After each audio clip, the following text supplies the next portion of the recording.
There we go. Hi everybody, it is Jamie and Dami from Hometown History, and we are doing a special episode here at the Eichelberger Distillery with Sam McKinney, who is a local historian, and he is going to give us a little bit of the history of the Eichelberger Distillery and the distillery process. So Sam, can you run us through the Eichelberger family when they first started distilling whiskey here? Well, they first started distilling in 1803. They actually came here in 1800. In 3 years, they opened the distillery and started to be taxed on the distillery. So they didn't wait at all to start taxing them, is what I'm hearing.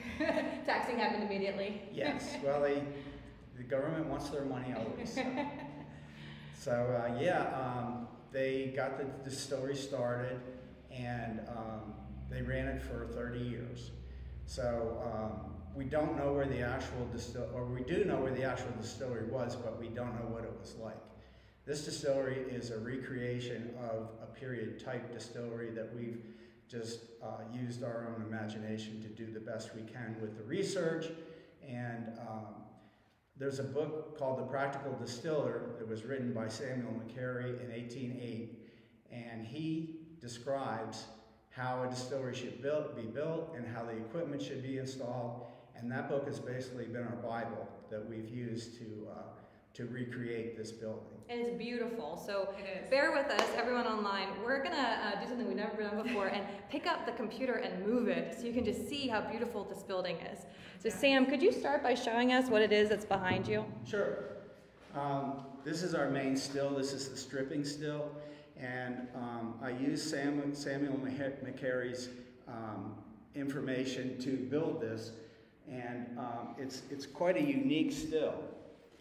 Inside this brick envelope is the copper still. We actually made this still. It's surrounded by the brickwork, but there's also channels inside here. There's a firebox underneath where the wood fire is that heats the still, and there's channels that channel the heat around from the firebox, and the heat actually comes up and surrounds the still and then goes up the chimney. And the reason for that is so that the still is heated evenly and it doesn't burn the mash. So, and for those who are unfamiliar, what is mash?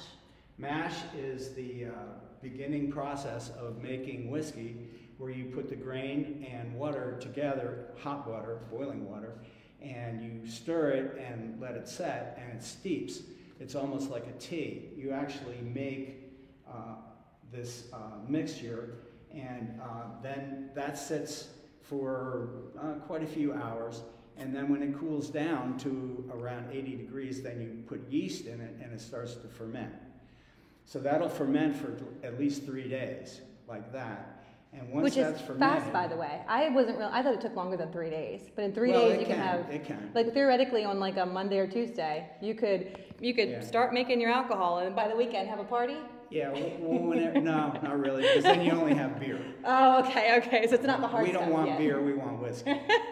So then you take that and then you put it in here, and then you run the still, and the still will make it into what's called low wines. And low wines is the first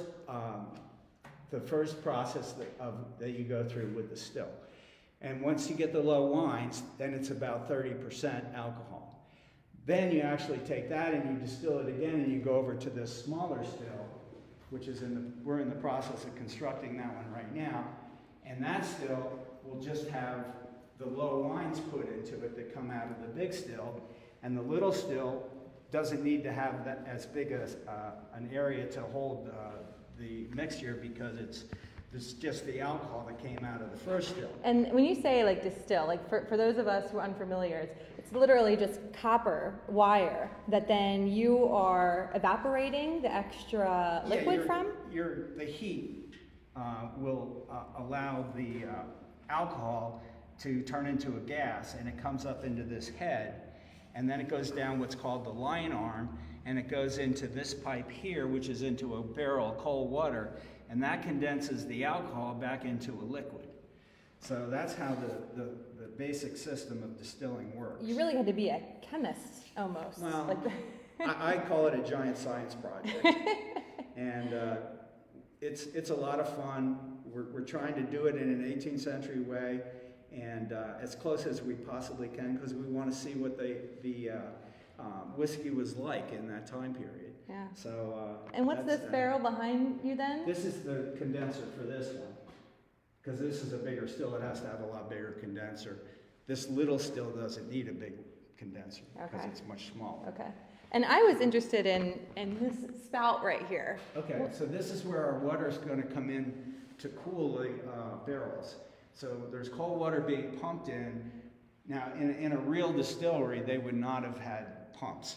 I mean, they did have pumps, but they would not try to pump all the water to cool all the condensate that comes out of these, or that will eventually come out of the stills, because it's a lot of water. But we're not in the situation, the natural situation, where we have water that's uphill that can run down and run through pipes and run into the barrels. Okay. Up on the hill where the original distillery was, there was a creek, and they could run pipes way up high above the distillery and then run the water down to a 4-foot barrel in the ground. Okay. But again, you have to have a specific location to do that, and we don't have that. So we actually have to pump the water. But we're doing it as trying to make this look as original as we can, even though we are pumping it. And you know, Dami and I wish you could smell it in here. I mean, it smells like fresh wood, and I mean, it's just beautiful. Even behind us, we've got, these are the boilers, right, Yes. Sam? They are really large boilers. They're copper boilers that are set also in masonry, and these are 135 gallons each. There's 2 of them.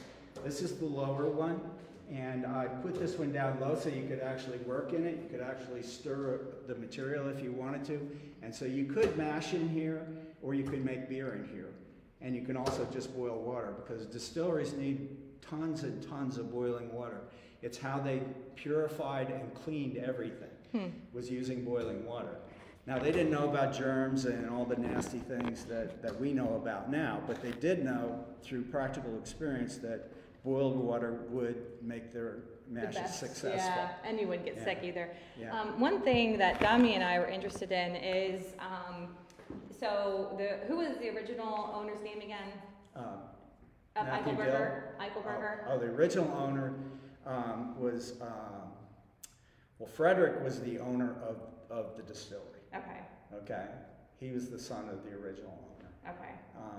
But he started the distillery up, and he was also a state senator, and he also, in the War of 1812, had a militia group that marched down to Baltimore when the English invaded Baltimore, and you know, he was known as Colonel Eichelberger. So.